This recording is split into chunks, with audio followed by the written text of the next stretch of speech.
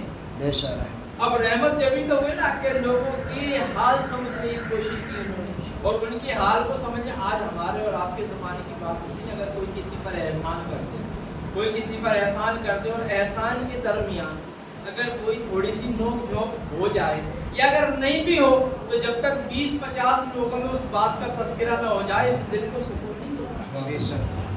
میں آپ کو یہ تجربے کی بات بتاؤں کہ جب تک 20-50 لوگوں میں اس بات کا اعلان نہیں ہو جائے دل کو سکون نہیں ملتا. اور اگر اس دوران کچھ انبن ہو گئی نا اس میں اور اس میں جس پر احسان کیا گیا تھا, کچھ انبن ہو گئی تو اعلانیہ صاحب جب تک اس کو ذلیل نہیں کر دیا جائے گا مزاج نہیں, یہ حال ہوتا ہے. تو پیارے اسلامی بھائیو, سرکار مدینہ صلی اللہ علیہ وسلم کی نگاہ نبوت تھی. یہ نگاہ وہ نگاہ تھی جو لوگوں کے حالوں کو سمجھ کر ان کی امداد کر دیا کرتی تھی. ایک صحابی رسول صلی اللہ علیہ وسلم کی بارگاہ میں حاضر ہوئے, کہا یا رسول اللہ غریب ہوں, یا رسول اللہ غریب ہوں, عیالدار ہوں, گزارا نہیں ہوتا, کچھ میری امداد کروا دیجیے. سرکار مدینہ صلی اللہ علیہ وسلم نے فرمایا تم اس دربار میں آئے ہو, اس دربار سے تمہیں کچھ نہ کچھ تو ملے گا, تمہیں کچھ نہ کچھ تو ملے گا, لیکن ایک بات ذہن نشین کرو, ایک بات ذہن نشین کر لو, یہ جو سوال کرنا ہے نا یہ سوال نہیں کرنے چاہیے. یہ سوال جو مانگنے کا سسٹم بتاؤ یہ نہیں کرنا چاہیے. آپ نے کہا تیرے پاس کچھ ہے کیا؟ جی ایک کمبل ہے, ایک پیالہ. کیا چلے آپ؟ وہ صحابی کمبل اور پیالہ لے کر کے آ گئے, رکھ دیا, بیچ میں مجلس لگی ہوئی تھی, بعض النصیحت کا سلسلہ تھا. اللہ کے نبی نے اپنی زبان مبارک سے ارشاد فرمایا ہے کوئی جو اس کی قیمت لگائے. صحابہ کرام علیہ رضوان نے 1 دینار اس کی قیمت لگائی. آپ نے کہا نہیں, یہ کہا. پھر 2 دینار ہو گئی, کہا اب ٹھیک ہے 2 دینار میں وہ پیالہ اور کمبل خرید لیا گیا. اور پھر صحابی کو بلایا, اور صحابی کو بلانے کے بعد کہا لے یہ رقم لے اور محنت کر, جا جنگل سے لکڑیاں کاٹ کر لا, کڑھاڑا لا, کڑھاڑے میں پھل اللہ کے نبی نے اپنے ہاتھوں سے ڈالا اور کہا جا جنگل سے لکڑیاں کاٹ کے لا اور انہیں بیچ. ایک پیشہ برا ہے اور وہ ہے مانگنا, جو گردن کو جھکا دیتا ہے خیرات کا پتھر, جہاں میں مانگنے والوں کے سر اونچے نہیں ہوتے. اور یہ التجائے کرم میں آپ سے کروں, یہ بھیک اس کو دیجئے جس کا خدا نہ ہو. اور حضرت علامہ اقبال نے تو اور بڑھ کر کے کہا کہ غیرت ہے بڑی چیز جہان تغوں میں, پہناتی ہے یہ فقر کو تاج سردارا. جو قومیں مانگ کے کھاتی ہیں وہ سر جھکا کے جیتی ہیں, جو کما کے کھاتی ہیں وہ سر اٹھا کے جیتی ہیں. اسلامی بھائیوں, اللہ کے نبی صلی اللہ علیہ وسلم کے صحابی نے معاملہ سمجھ لیا, چلے گئے. کچھ عرصے کے بعد آتے ہیں, چہرے پر خوشی کے آثار ہیں, مسکرا رہے ہیں اور عرض کرتے یا رسول اللہ سارے ہی کام بن گئے, بچوں کے کپڑے نئے نئے بن چکے ہیں, لحاف بستر نئے ہو چکے ہیں, انتظامات بھی گھر پر کر کے آیا ہوں. اب میری خواہش یہ ہے کہ اصحاب صفہ کے طالب علم کے لیے یہ 10 درہم ہے, میں چاہتا ہوں کہ آپ ان پر خرچ کریں. تو پیارے اسلامی بھائیوں, رحمت دیکھیں کہ نگاہ کیا کیا دیکھ رہی ہے. کسی کی امداد کی تو اس کو پتا بھی نہیں چلا, اور جب کسی کو راہ راستے پر لائے تو اس کو بھی اس بات کا احساس ہو گیا کہ حقیقتاً زندگی یہی ہے. آج کے اس دور میں لوگ بغیر ضرورت سوال کرتے ہیں، حالانکہ یہ یقین جاری اللہ کے نبی کی حدیث مبارکہ ہے کہ جو بغیر ضرورت کے لوگوں سے سوال کرے، بغیر ضرورت کے لوگوں سے سوال کرے، وہ سوال ہی کرتا ہے، وہ سوال ہی کرتا ہے۔ بات سمجھ رہے ہوں گے کہ وہ پھر سوال ہی کرتا رہتا ہے۔ تو اس لیے پیارے اسلامی بھائیوں، سوچنے کی تو بات یہ ہے کہ اللہ کے نبی صلی اللہ تعالیٰ علیہ وسلم کی رحمت اتنی بڑی ہے، وما ارسلناک الا رحمۃ للعالمین۔ اب بات یہاں کی تھی نا، دنیا کی تھی، ماؤنٹ ایوریسٹ یا مریانا ٹرانچ کی ہو، کہیں کی بھی ہو، میرے نبی علیہ الصلوۃ والسلام جنت بھی تقسیم فرماتے ہیں۔ ایک صحابی حضرت ربیعہ کعب اسلمی، حضرت ربیعہ یہ اللہ کے نبی صلی اللہ تعالیٰ علیہ وسلم کو وضو کرا کرتے تھے۔ کیا کرا کرتے تھے؟ وضو۔ اللہ کے نبی کی شان بہت بڑی شان ہے۔ جب سرکار وضو کرتے ہیں، صحابہ کرام پانی کو لے لیتے، کوئی چہرے سے ملتا، کوئی ہاتھوں سے ملتا، زمین پہ گرنے نہ دیتے۔ جب دیکھا سرکار وضو کے لیے آ رہے ہیں، یہ لوٹا بھر کر کے لاتے اور سرکار کی بارگاہ میں رکھ دیتے ہیں۔ کرم نوازی ہے۔ ایک دن جوش آ گیا میرے آقا،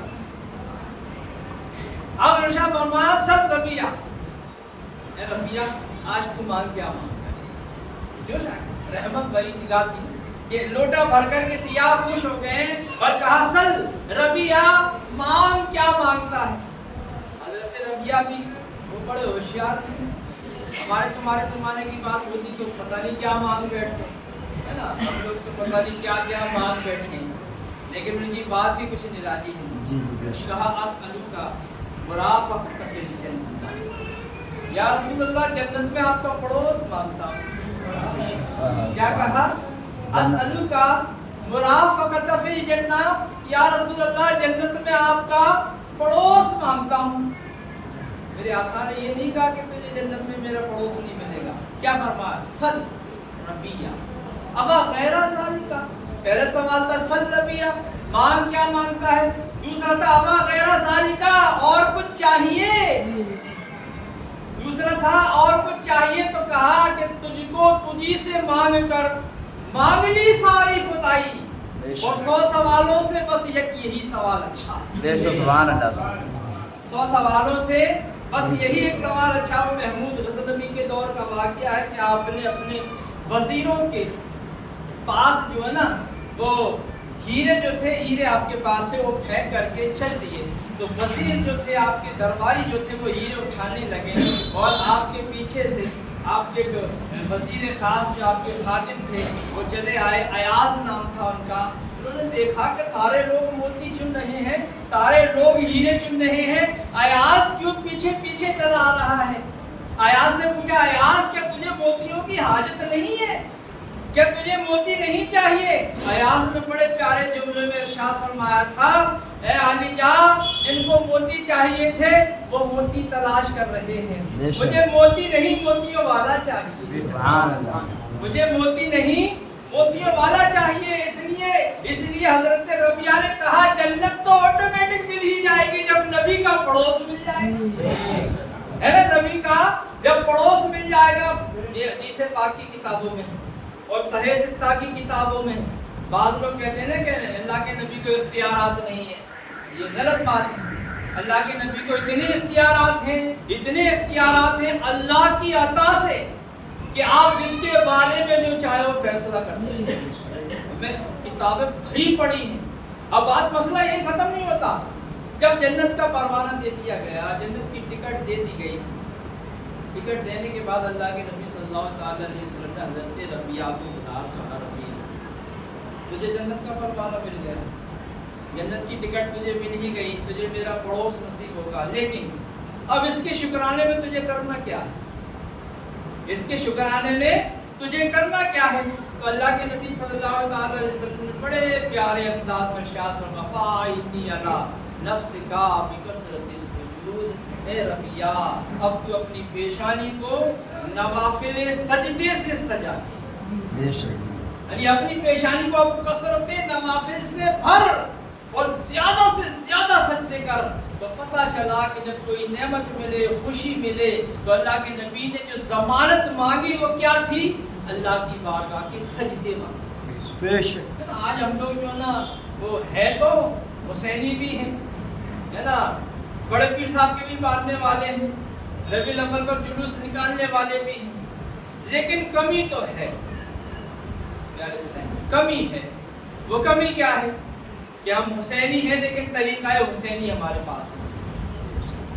ہم غوث پاک کے ماننے والے ہیں لیکن طریقہ غوثیت ہمارے پاس نہیں۔ بے شک ہم جلوس نکالنے والے ہیں لیکن حسن مصطفیٰ کا حسن جو ہمارے اندر ہونا چاہیے وہ ہمارے پاس نہیں۔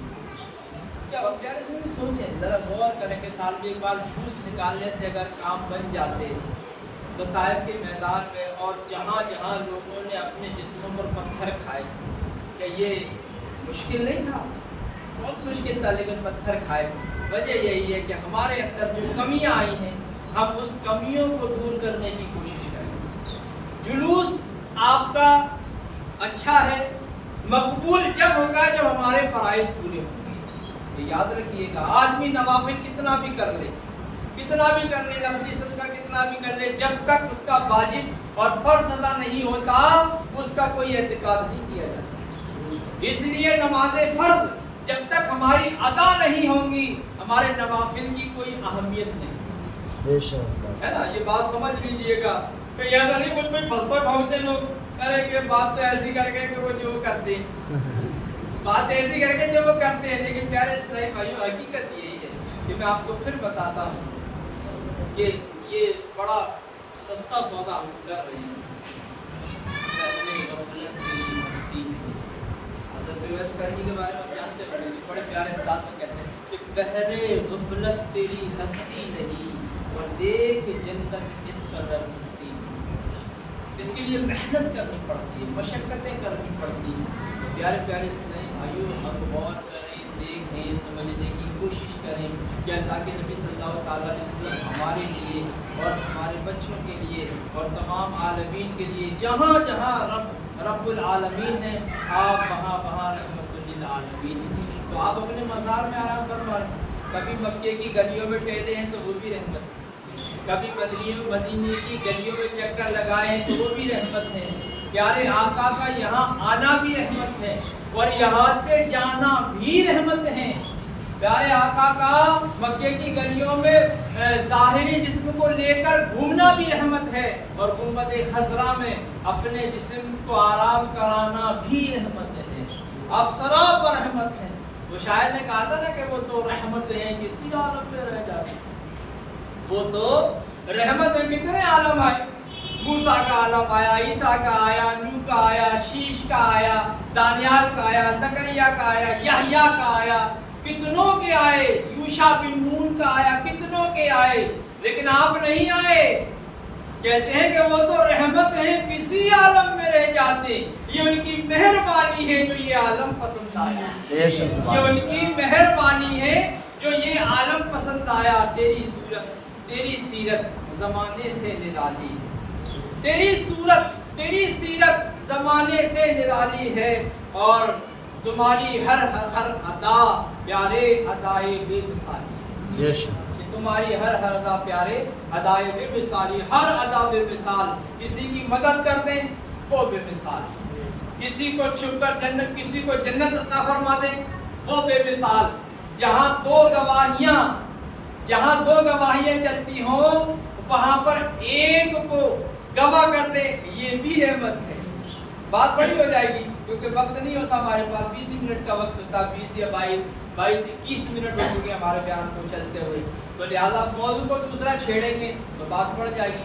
کہنے کا مقصد یہ ہے کہ ہم ابھی محمد صلی اللہ تعالیٰ علیہ وسلم کے ماننے والے اور اللہ کا فضل ہے کہ ہم انہی کا کلمہ پڑھتے ہیں۔ اب کوئی نبی دنیا میں تشریف نہیں لائے گا، لیکن ہم طریقہ مصطفیٰ کو اگر اپنا لیں، جیسے ہمارے جو سسٹم ہوتا ہے ہماری مسجدوں میں سکھانے کا سلسلہ نہیں ہوتا، ضروریات ہے، اگر ہم تھوڑی سی محنت کریں، مشقت کریں تو یہ جو سیکھنے سکھانے کا سسٹم ہے نا، یہ بہت آسانیوں سے ہمارے دلوں میں باتیں بیٹھتی چلی ہیں۔ آج علم دین نہ ہونے کی وجہ سے جو اہل حق ہیں وہ اہل باطل ہو گئے، علم دین نہ ہونے کی وجہ سے جو اہل حق ہیں وہ اہل باطل ہو گئے اور جو اہل باطل ہے وہ اہل حق ہو گئے. ہماری باتوں کو لوگ کم تسلیم کرتے ہیں. دیکھا نمازی ہے, پرہیزگار ہے اور چلے ولے بھی لگایا ہوا ہے, جماعت میں بھی جاتا رہتا ہے, اس نے جو کہہ دیا وہ ٹھیک ہے, یہ ہوتا نہیں ہوتا. اب ہم جو کہہ رہے ہیں وہ غلط ہے. کیوں؟ کیونکہ ہمارے اندر نہ تو کوئی چیز ہے سنت مصطفیٰ اور نہ ہم نمازوں کے پابند ہیں. تو لوگوں کا جو ذہن ہوتا ہے وہ کیا ہوتا ہے, یار یہ بندہ 5 ٹائم کی نماز پڑھتا ہے, یہ بات صحیح کہہ رہا ہوگا, یہ ہوتا نہیں ہوتا, یہ صحیح کہہ رہا ہوگا. ارے فلاں وہ تو پڑھتے ہی نہیں نماز, اس کی بات میں کیا پسند ہے, لیکن یہ نماز کا پابند ہے, سنتوں کا پابند ہے, اس نے جو بات کہی وہ صحیح. تو آج یہی ہوا کہ جو بات ہم سے کہہ دی جائے وہ ہم اسے مان لیتے ہیں, لیکن ہم نے کتابوں کی روشنی میں اس کو سمجھنے کی کوشش نہیں کی.